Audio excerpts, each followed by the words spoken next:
Bonjour, je m'appelle David Luneau, un des cofondateurs de la société De Synthé qui conçoit, fabrique le dispositif IVS3 à Saint-Étienne.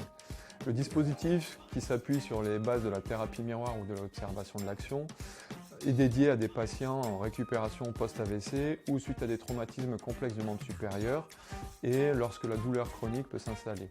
Nous équipons aujourd'hui de nombreux centres de rééducation en France et aussi à l'étranger.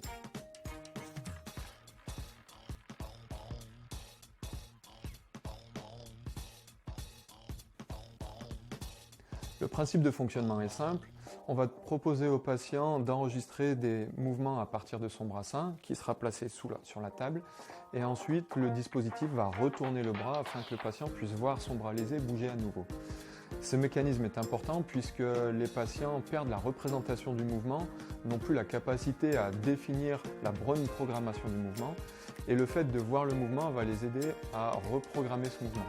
C'est une étape importante sur la commande du mouvement, sur les premières étapes, puis ensuite sur la planification et l'intention de créer ce mouvement.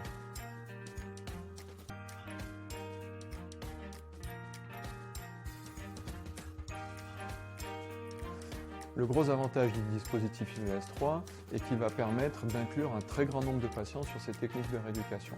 En pratique courante, on se rend compte que le travail en thérapie miroir ou observation de l'action est difficile et que de nombreux patients sont exclus. Le dispositif IVS3 va donc permettre d'avoir un travail spécifique autour du membre supérieur, de réintégrer le membre supérieur sur des activités de vie quotidiennes comme manger, s'habiller, faire sa toilette, et c'est des actions qui sont très liées à la qualité de vie des patients à domicile.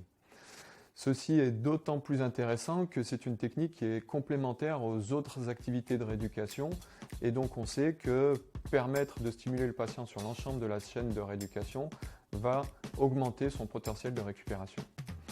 Par ailleurs, le travail qui a été effectué est issu des travaux de recherche du CHU de Saint-Étienne et notamment de l'équipe du professeur Pascal Giraud et on développe aujourd'hui de plus en plus de réseaux de recherche avec des universités en France.